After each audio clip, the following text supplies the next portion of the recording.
Operation തൂഫാൻ എന്ന പദ്ധതിയുടെ പേര് പറഞ്ഞ് പാവപ്പെട്ടവരെ പിടിച്ച് ജയിലിലിടുകയാണ് എന്നാണ് CPMന്റെ വാദം. കഴിഞ്ഞ കുറച്ച് ദിവസങ്ങളായി സമൂഹ മാധ്യമങ്ങളിലൊക്കെ ഇത് വലിയ ചർച്ചയാകുന്നുണ്ട്. ഏതാണ്ട് 3000-ലധികം കേസുകൾ എടുത്തിട്ടുണ്ട്, 3000-ലധികം പേരെ അറസ്റ്റ് ചെയ്തിട്ടുണ്ട്. വളരെ കൃത്യമായ നടപടിക്രമങ്ങളിലൂടെ ഈ ലഹരി വിരുദ്ധ പ്രക്രിയ മുമ്പോട്ട് പോവുക തന്നെയാണ്. കഴിഞ്ഞ ദിവസം ആഭ്യന്തരമന്ത്രി രമേശ് ചെന്നിത്തല പറഞ്ഞു, വളരെ പ്രധാനപ്പെട്ട ഒരു കാര്യമാണ്.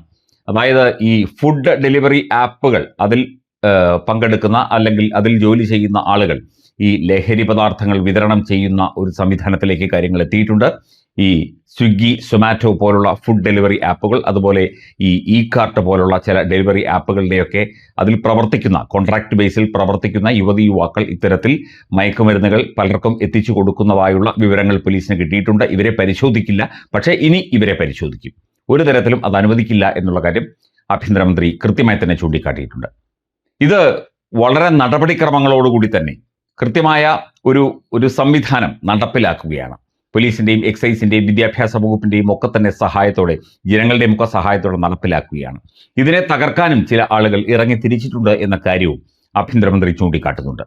ഇത് നമ്മുടെ നാടിന് വേണ്ടിയാണ്, നമ്മുടെ വരുന്ന തലമുറയ്ക്ക് വേണ്ടിയാണ്, നമുക്ക് വേണ്ടിയാണ്. അത് മനസ്സിലാക്കാതെ വെറും രാഷ്ട്രീയം കളിച്ചും, അല്ലെങ്കിൽ നമുക്കറിയാം CPMന്റെ പല നേതാക്കളും, ഇതിനു മുൻപ് ഒരു വാർത്തയിൽ ഞാൻ പറഞ്ഞിട്ടുണ്ട്, തിരുവനന്തപുരത്തെ പ്രശസ്തമായ ഒരു കോളേജിലെ SFIയുടെ യൂണിറ്റ് സെക്രട്ടറി ആയ ഒരു പെൺകുട്ടി ഈ ലഹരി മരുന്നിന്റെ ആ കോളേജിലെ പ്രധാനപ്പെട്ട കച്ചവടക്കാരിയായിരുന്നു.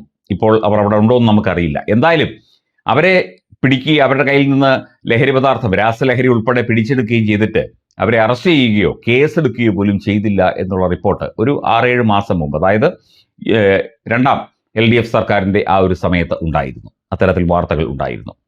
അപ്പം കോളേജുകളും ക്യാമ്പസുകളും ഒക്കെ കേന്ദ്രീകരിച്ച് SFIക്കാർ തന്നെ പലപ്പോഴും ഇത്തരത്തിൽ വാഹകരായും ഉപയോക്താക്കളായും ഒക്കെ മാറുന്ന നിരവധി റിപ്പോർട്ടുകൾ ഉണ്ടായിട്ടുണ്ട്. അവർക്കെതിരെയൊന്നും കേസെടുത്തിട്ടില്ല. ഇപ്പോൾ അതൊന്നും നോക്കുന്നില്ല. യുവാക്കളായാലും ശരി, യുവതികളായാലും ശരി, മുതിർന്നവരായാലും ശരി, കൃത്യമായി കേസെടുക്കുകയാണ്, കൃത്യമായ അന്വേഷണം നടക്കുകയാണ്, പിടിച്ചെടുക്കുകയാണ്. കോടിക്കണക്കിന് രൂപയുടെ രാസലഹരി ഉൾപ്പെടെയുള്ള സംഭവങ്ങളാണ്, കഞ്ചാവും മറ്റ് മയക്കുമരുന്നുമാണ് പിടിച്ചെടുത്തുകൊണ്ടിരിക്കുന്നത്.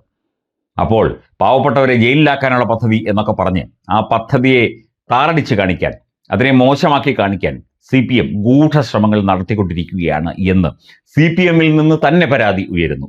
കാരണം മാതാപിതാക്കളായവരും വേണ്ടപ്പെട്ടവരും ഒക്കെ തന്നെ CPMലുമുണ്ടല്ലോ, അവർക്കും മക്കളൊക്കെ ഉണ്ടല്ലോ. അപ്പം ഇത്തരം ഈ സാമൂഹ്യ വിരുദ്ധ, ദേശവിരുദ്ധ പ്രക്രിയകൾ അല്ലെങ്കിൽ ഇടപാടുകൾ തടയേണ്ടത് ഒരു സർക്കാരിന്റെ ഉത്തരവാദിത്വമാണ്, നാട്ടുകാരുടെ ഉത്തരവാദിത്വമാണ്, ഒരു പൊതുപ്രവർത്തന രംഗത്ത് നിൽക്കുന്ന പാർട്ടി എന്നുള്ള നിലയ്ക്ക് CPMന്റെയും ഉത്തരവാദിത്വമാണ്. അപ്പം രമേശ് ചെന്നിത്തലയും ആഭ്യന്തര വകുപ്പിനെയും UDF സർക്കാരിനെയും ഒക്കെ കുറ്റപ്പെടുത്താൻ വേണ്ടി ഇത്തരം പരിപാടികളുമായിട്ട്, ഇത്തരം വാക്ധോരണികളുമായിട്ട് CPMകാർ ഇറങ്ങിത്തിരിക്കുന്നത് ഒട്ടും ശരിയായ ഒരു കാര്യമല്ല. അത് CPM നേതാക്കൾ നിങ്ങളുടെ സൈബർ ഹാൻഡിലുകൾ, സൈബർ വിങ്ങുകൾ കൈകാര്യം ചെയ്യുന്നവർക്ക് പറഞ്ഞു കൊടുക്കണം. എന്തിനും ഏതിനെയും ഇങ്ങനെ കുറ്റപ്പെടുത്തിക്കൊണ്ട് മുമ്പോട്ട് പോയാൽ ശരിയാവില്ല. ഇത് നമ്മുടെ നാടിന്റെ പ്രശ്നമാണ്, നമ്മുടെ വരും തലമുറയുടെ പ്രശ്നമാണ്, നമ്മുടെ യുവാക്കളുടെ, നമ്മുടെ വിദ്യാർത്ഥികളുടെ ഒക്കെ തന്നെ പ്രതിസന്ധിയാണ്.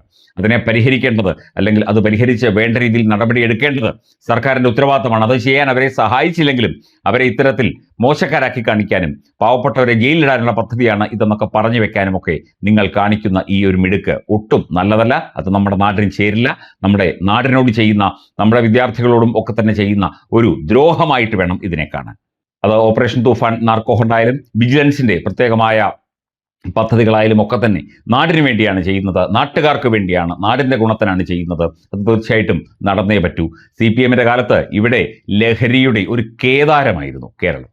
ലഹരി മരുന്ന് ഏറ്റവും കൂടുതൽ ഇവിടെ ക്രയവിക്രയം ചെയ്തത്, വിദേശത്തു നിന്ന് വന്നത്, ഇവിടെ എറണാകുളം കേന്ദ്രീകരിച്ചും ഒക്കെ തന്നെ വലിയ തോതിലുള്ള മയക്കുമരുന്ന് വ്യാപാരം വരെ ഇവിടെ പലപ്പോഴായി നടന്നു. അതൊക്കെ പലരുടെയും ശ്രദ്ധയിൽപ്പെട്ടിട്ടും ഒന്നും സംഭവിക്കാതെ പോയി.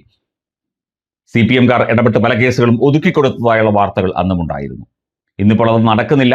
പാവപ്പെട്ടവരെ ജയിലിടാനല്ല, സാധാരണക്കാരെ ഉപദ്രവിക്കാനല്ല, നമ്മുടെ നാടിനെ രക്ഷിക്കാൻ, മയക്കുമരുന്ന് എന്നുള്ള ആ ഒരു സാമൂഹ്യ വിപത്തിൽ നിന്ന് രക്ഷിക്കാനുള്ള നടപടിക്രമങ്ങളുമായിട്ടാണ് ഓപ്പറേഷൻ തൂഫാൻ മുമ്പോട്ട് പോകുന്നത്.